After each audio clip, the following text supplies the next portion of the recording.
You know, when it comes to food, there is so much to celebrate here in Houston. And listen to this. He's Houston's first ever James Beard Award recipient, truly the Oscars in the food world, and nationally considered as one of the founding fathers of Southwestern cuisine. And after more than 40 years in the industry, Robert Del Grande is stepping down as executive chef of the Annie Café and Bar. He joins us now to chat about his legendary career. We were chatting during the break.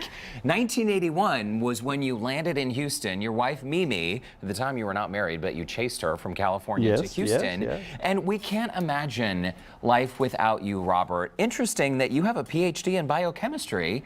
So what was your plan before going into Just for fun. Just for fun? You had a different game plan. Yeah, no, well, my game plan, because I was only 26, was this week and next week. Past that, I didn't think too much about it. But typical. I said Mimi had moved to Houston. I said, well, that's cool. I knew some people at the medical center. I said, well, I'll go to Houston. We had this enormous 3-month plan. That was it, just 3 months, and we'll see what happens. And then 40 years sails by, and that became the plan. So I call it a post facto plan. I make the plan after it happened. Say that's exactly what I was trying to do. Oh, look at this photo. That is awesome. I love that. Okay, you know, we could probably talk about 3 hours on all of this, but I would imagine when you look back at your career here, I mean, our food scene would not be what it is today without you. Oh, you're very kind to say that. It's true. It's super true. Well, you know, it was, so you never know if you're in a revolutionary time or something, but at the time it was, and it was this spirit across the country of American cooking, and how could you have this American cuisine? So, and I just thought, well, we'll do a Houston cuisine. Yeah. Sort of find, in fact, some of the dishes, some of our most famous dishes, really sort of came out of the Houston spirit. The quail hunter, dove hunter dish wrapped in bacon, the seafood from the Gulf, crab tostadas. So I was always trying to find out how to do something that represented here that we could be, you know, proud of. And these are tried and true, because these have been on the menu for, what, 30 years? 30 years, yeah, and it's funny. I mean, well, you can't change them because the people won't let you change them. Right. Yes. You get real mad over that. I love that idea and you can't because it's such a strong memory for them. Right. You know, and for us they're well done. So I always. So why do you like it so much? Well, I remember back, you know, then the stories start. Yeah. And the crab tostadas are my favorite on the menu. Truly, every time, and it's so much fun seeing these old school pics that we're running during this segment, Robert. Every time we have visitors in town, we bring them to Café Annie because we know it's consistently delicious. It's in great environment. The staff are so nice and friendly. Let's talk about some of your pinch me moments over your career, because when we talk about influence of other people who you looked up to but became your friends, we're talking about people like Julia Childs, Alice Waters, Wolfgang Puck. Inspiration for you, look at this photo, but also your friends. Julia, yeah. No, and then it's you, when these people that inspired you, at the time you just want to learn as much as you can, and then one day you meet them, and a little bit, and I'll tell you a funny story. When I first met Julia Child, we were going to this luncheon, and she was going to be there, and she got out of the car in front of us.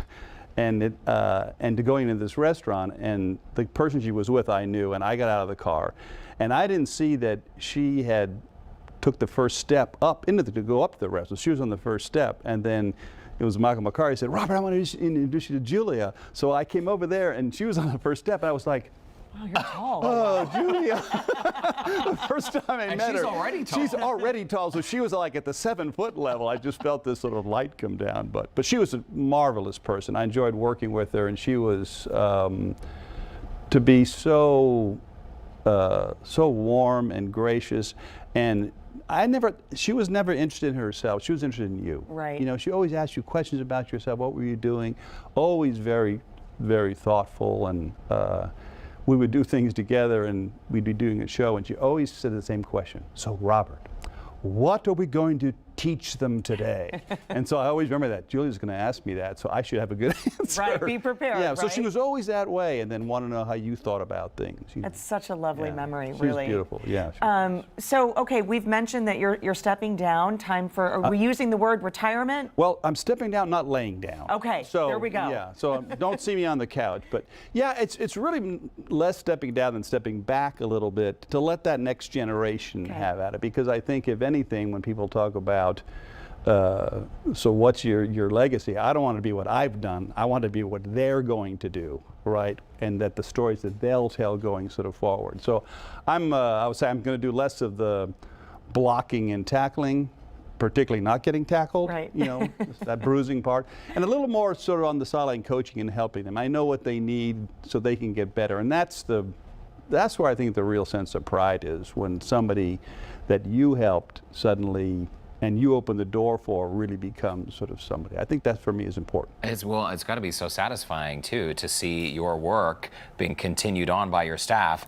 Can you tell us about the reaction, your staff, when you announced the news that you were leaving? Well, so I said, I'm not dead, so it's not like the end, you know. Right. But they always sort of see it with some sort of finale, like, you're never coming here again. I said, no. This is just a sort of a shift, and that, well, one of the chefs in the kitchen was very good. I just told him, I'm not leaving completely. I'm not done with you yet. I said, I'm still molding you, so I'll be more on that side, but cut your own Brussels sprouts from now on. Right. You know, sort of thing. But So I it's a think when you're there so long, and you sort of create this environment, which is the key really, where I wanted everyone to look forward to going to work. I said, if you're not looking forward to it, tell me why, because we can fix that. Wow. We can make this place, right? So I don't want that future to sort of continue, and I've been a part of that, so I have to contribute still to how it goes. I don't want, you know, everyone to flee the scene kind of thing. I Right, said, right. no, we're still going to do this together. That's true leadership right there. It is, and I know that you're excited to spend more time with your grandbaby, and Only 3 weeks old. so sweet. Yeah. Oh, that is so awesome. Also, congratulations on being part of season 19 for Top Chef Houston. You gotta love how the city looks, right? Oh, it looked great. I mean, I think that's part of the show that, you know, when I started in Southwest cuisine, this is a funny story that people would hear, I won the James Beard Award, and they would say, oh my God, next time we get to Dallas, we're going to come by and have dinner. You know, and I would say, oh yeah, please do, but you know, give yourself 3.5 hours to get there. And they were said, what? I said, we're in Houston, you know, and they said, oh. I said, you know, so now to see Houston sort of go from anything good must be in Dallas, and I love Dallas, I have lots of friends there. Now suddenly the city, we have this thing of our own, basically, that sort of built up. And I thought Top Chef was, again, sort of that last piece of it to say, wow, that place has got something going on. It's a culinary city. Before, I don't think people looked at it that way as much, but Certainly do now. Yeah. Well. And now I hear that the other cities are copying us. I always believe like that, you know? We've got a lot going on here, and Robert, I know you're a very humble guy, but whether you like it or not, you had a huge influence on the culinary scene here in Houston, not just for chefs, but for non-chefs like us who just like to eat. So just like to eat thank it. you. Well, and I'm indebted to you for that, you know, because without you all loving to eat, it wouldn't make much sense. So humble, see what I mean? Congratulations on your Congratulations. stepping back. Yeah, thank and we'll you. see you again very, very soon. Good, I will be around. Kiss the grandbaby for us. I will definitely do. Okay, perfect. And for a link where you can connect with Robert, just visit our website, houstonlife.tv.